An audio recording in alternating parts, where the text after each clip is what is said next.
So welcome everyone to the fourth and final talk in this Encounter of the Heart retreat at Mountain Cloud, 1/24/21. Once again, the date is a palindrome, a signet inviting us in from every direction. One heart, mind, all pervading. This human heart that, as one student put it, turns out to be more porous than I ever imagined. Today, I'd like to turn to another case from the transmission of light. A leap, not in the order we've been going, except that this case is about love, which knows nothing of rank or order. As a reminder, Master Keizan, often referred to as the mother of Soto Zen, Dogen being the father, Keizan compiled the cases of the transmission of light. In the year 1300, when he was just 32 years old, he began giving dharma talks on these 53 cases, and including a verse that he composed for each one. Keizan did this for his monks for 1 year, I guess about a talk a week. And then he realized the cases and talks might be helpful to future students like us. So he went about publishing the collection. It's said that Keizan hung an inscription over the door to the zendo, his zendo, that read something like this: anyone who wants to gain enlightenment, do not enter. Nothing to gain. If there's anything like enlightenment, it's the living dharma right where you are, right now.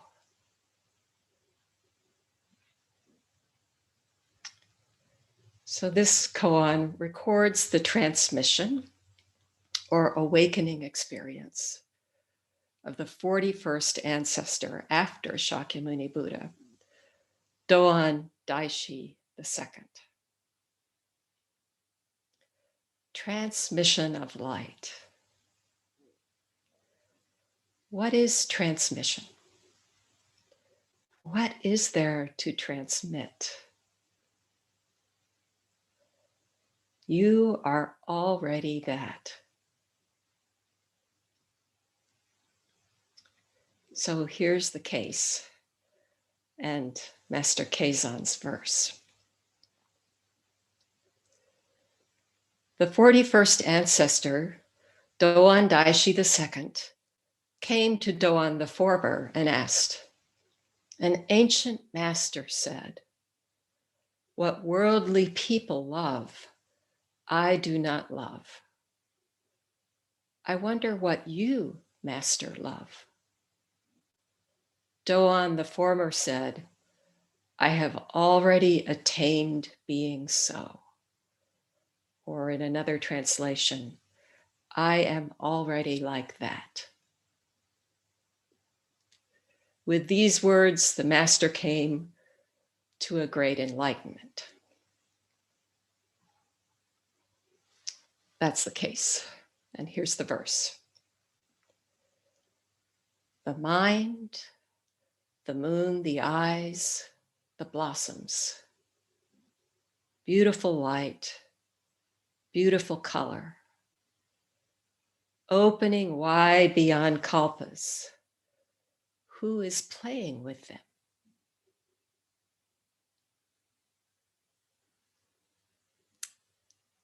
So let's look at the case.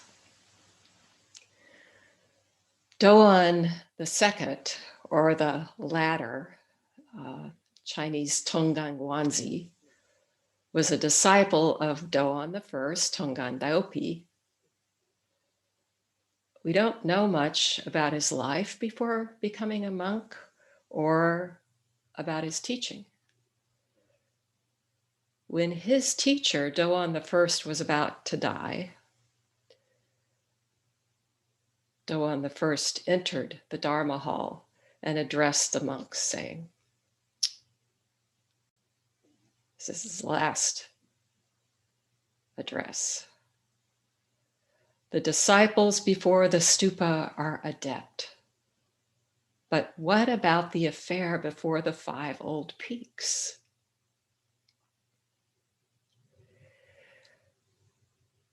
What about that? He asked this question 3 times. None of the monks responded. Finally, the monk Doan stood up and said, beyond the window screen, the chiliocosm is arrayed in the clear night. Everywhere a song of great peace. Doan the master said to the monks, you should all be like this foolish ass.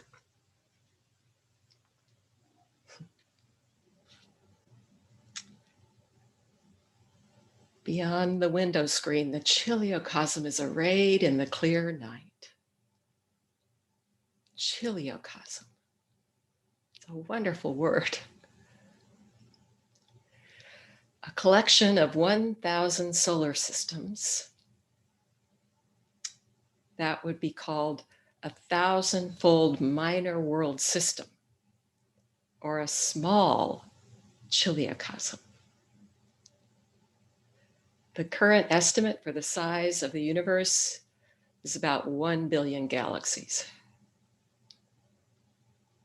So Doan's verse, this quote, points to the boundless universe, the incalculable word. He says poetically, beyond the window screen. Beyond the window screen. But it's actually right here. The whole vast world is arrayed in the clear night. Or the morning. Or the late afternoon. Everywhere a song of peace. How is it singing? Computer, cushion, mat, faces on a screen. What sound is this? Doan the first approves. You should all be like this foolish ass. Such a relief to be a fool. As far as I know, this exchange between the 2 Doans is the only koan in the collections we take up that uses the word love. What worldly people love, I do not love, says the disciple Doan. He's quoting from the well-known poem by Master Sekiso, Song of the Grass Hut. I've been quoting from it. And here's the paragraph in one translation, the particular place he quotes. The person in the hut lives here calmly, not stuck to inside, outside, or in between. Places worldly people live, he doesn't live. Realms worldly people love, she doesn't love. Though the hut is small, it includes the entire world. I wonder what you, Master, love. The first time I came across this koan, I Googled love in ancient culture, in Asian culture. It was Asian tradition. You can imagine the search hits that came up. There were also entries about why the word love is not so freely used in Asian contexts. What we would call love is shown in multiple ways, according to the search, most notably, apparently, through food.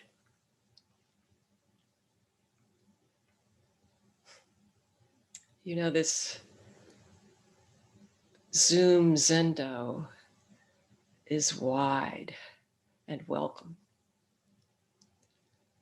But I do miss our shared meals. Maybe we should take that to heart if you have a meal during the midday break. Shared silence.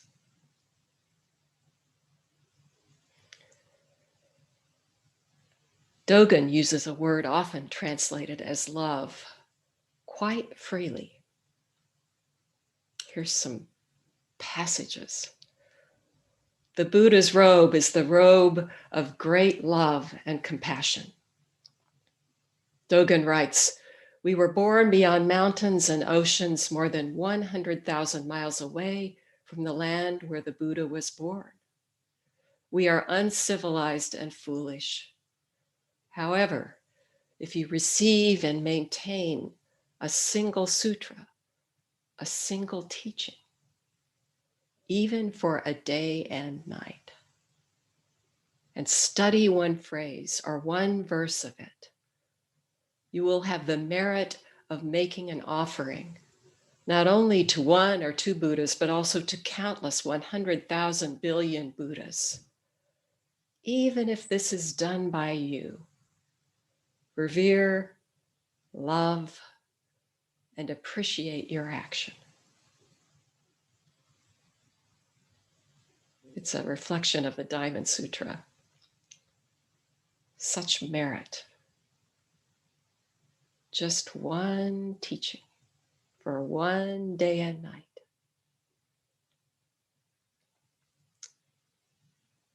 The whole world benefits. Of course, the best merit is no merit at all. Really. Love your action, says Dogen.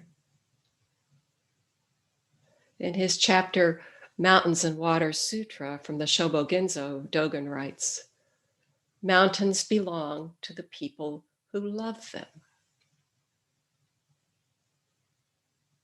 Mountains are the place of practice. Mountains flow freely. Nations, kings, even Shakyamuni Buddha's father cannot wield authority over mountains. In a discourse, Dogen says, today I've returned to the mountains and the clouds are feeling joyful. He's not talking about the geography. At the same time, such beautiful mountains, refuge of practice. No wonder he called Zazen mountain still sitting.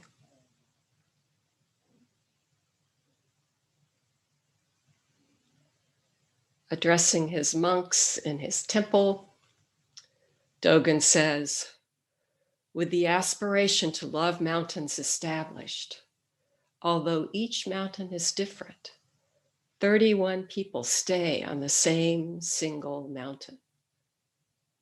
At that time, there were 31 monks, I guess, or 30 plus him.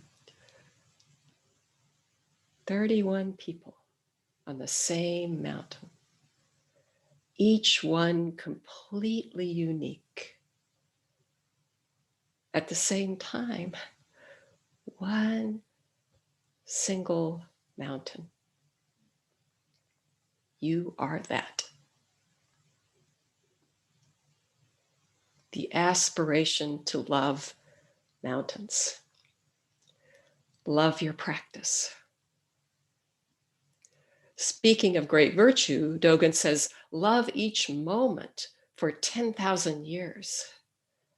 10,000 years, 10 million years, each moment. Intimate. Intimately you. Love that.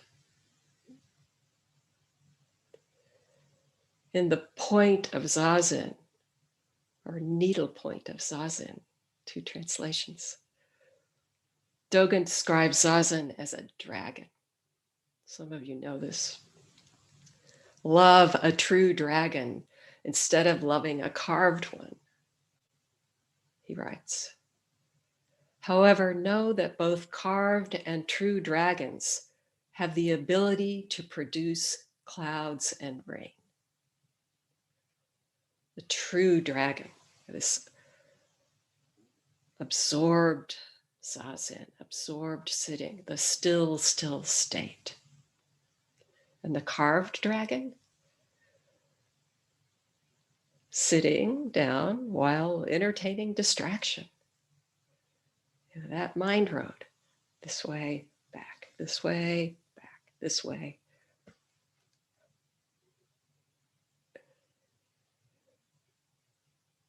Dogen says, let love inspire the real thing. Love resting in the breath. Love this moment.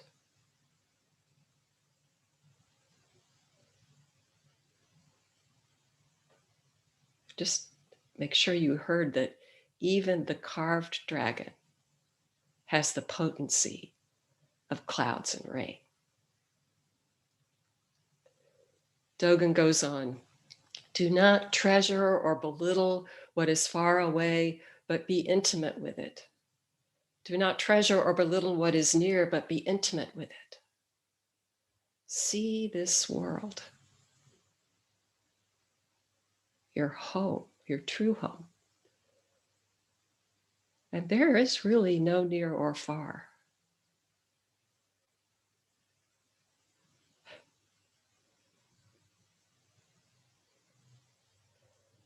Dogen writes, even if humans love the moon in mid-autumn, the brightness of the half moon is boundless in the heavens.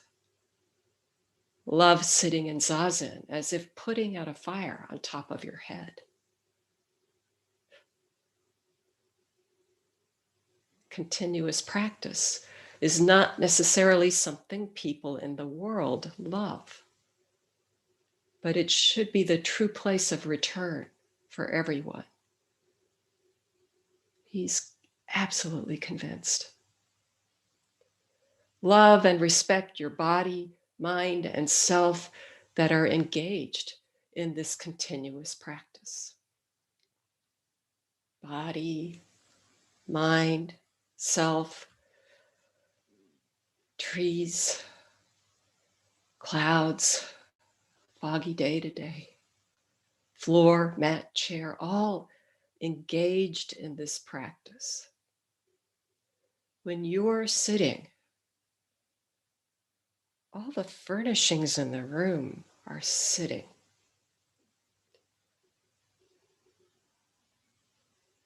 Take a step, and the whole world takes a step. This one boundlessness, walking. Everything swallowed up by that single step, and everything brought to life. Dogen also admonishes his monks to give up love of fame or gain.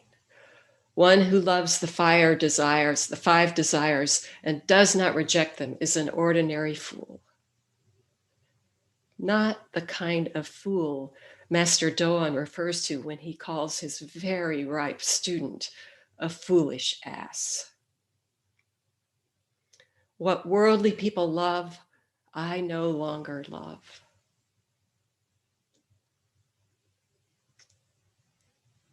This line resonates for Doan the second. His practice has freed him from attachments, divested him of worldly concerns. He knows the tradition that enumerates the 8 worldly concerns: success, failure, pleasure, pain, wealth, poverty, praise, blame. Where these concerns once occupied space in his sense of self, there is now a ready vacuum. I wonder what you master love. Is there something else to put there? Is he checking his master to see if he still loves anything? What is love?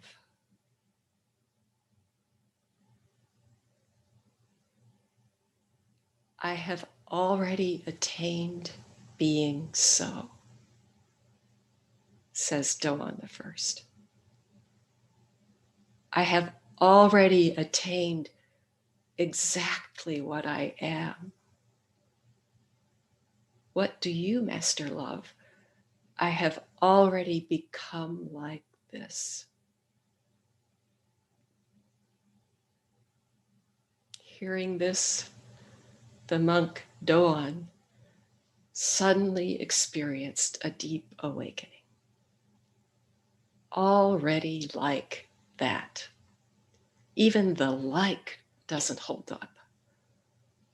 Already the world, the disciple fully expresses in his question. From the beginning, exactly this.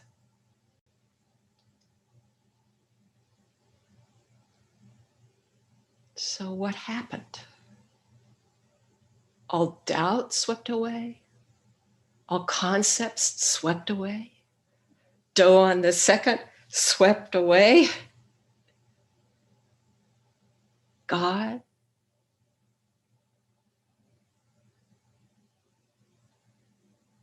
And intimately arriving at what he is. I have already attained being so. Whole world attained, just as it is. Nothing at all. And boundless compassion.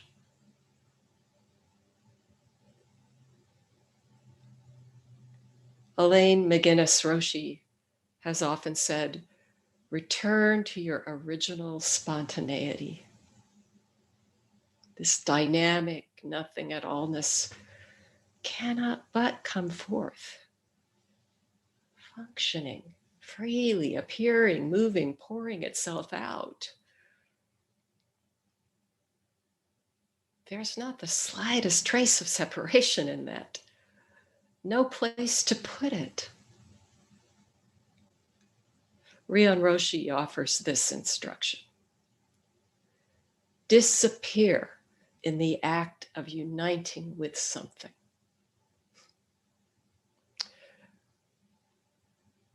All that is needed, he has said, all that is needed to see your true nature is to be fully present. In that moment, when you are entirely present, you will forget yourself entirely. In that forgetting, all division dissolves.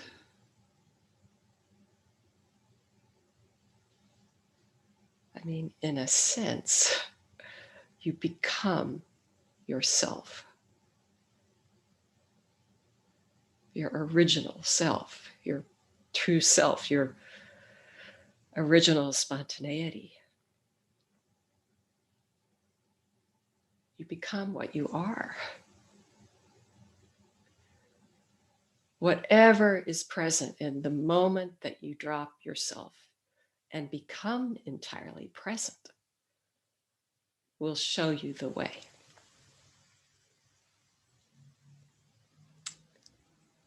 We can't make this turn happen, but we can dispose ourselves to it.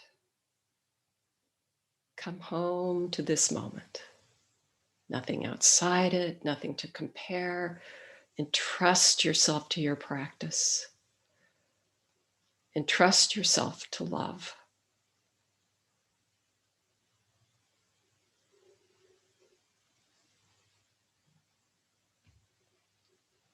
Yesterday, I mentioned that someone from our retreat sent a reflection. They started to type it into the chat for Q&A, but then realized it was too long, and so emailed it instead, inviting a comment or inviting it to be shared, if helpful. It speaks to love, to the matter of life and death, and to this practice. So I would like to share it. It's a bit of a story and then a poem.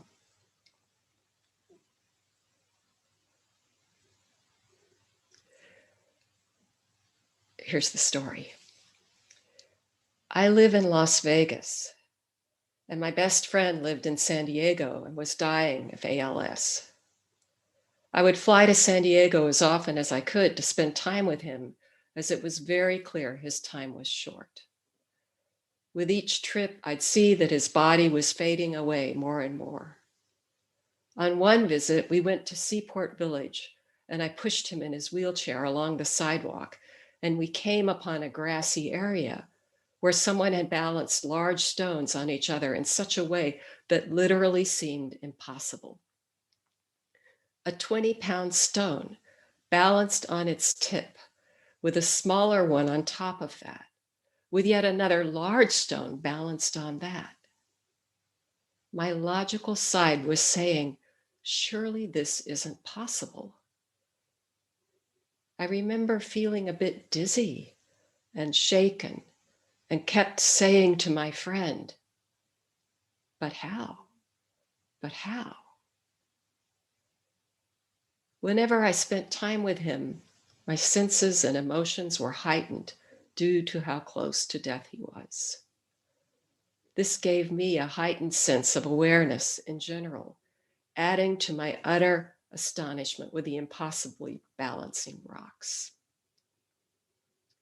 After our day together, I flew back to Las Vegas, very much caught by the balance of the stones and what they represented to me. When I got home, I sat at my computer and this short poem wrote itself.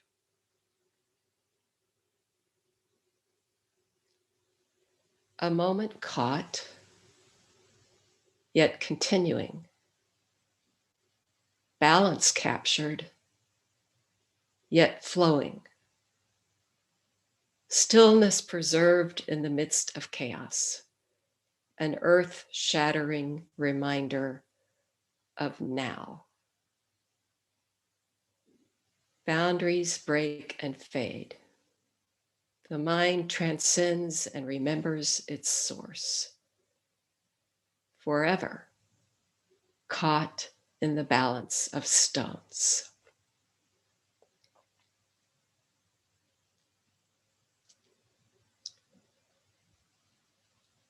This person went on to describe the tears that welled up as these memories came. Not tears of sorrow for losing my friend, and not tears of joy from perhaps a new insight. They wrote,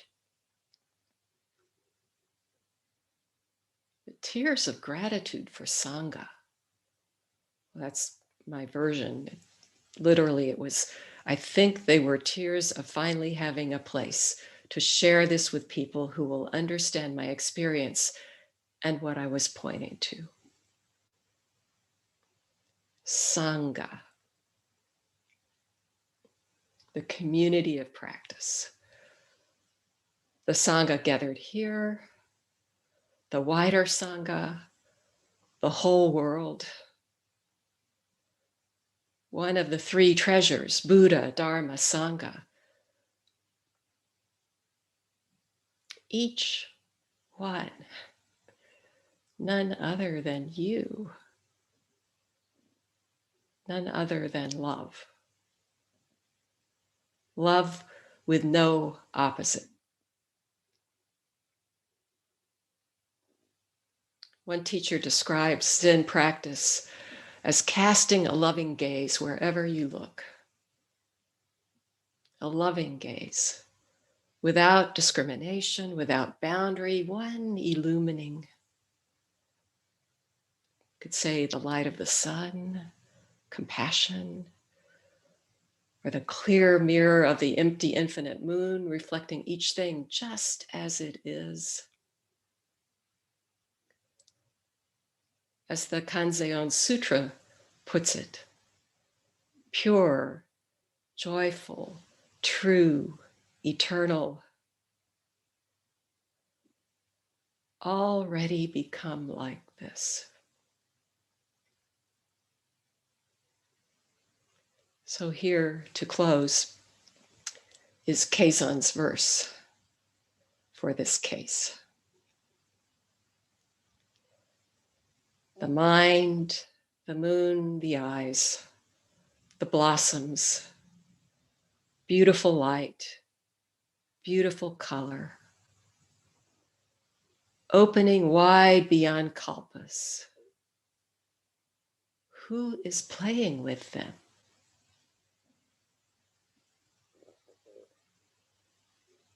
Empty hands. The 10,000 myriad things. Who is playing with them?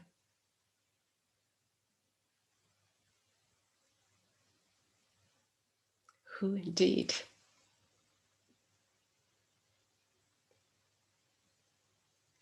Thank you so much for listening and for this shared practice that we now continue. Thank you.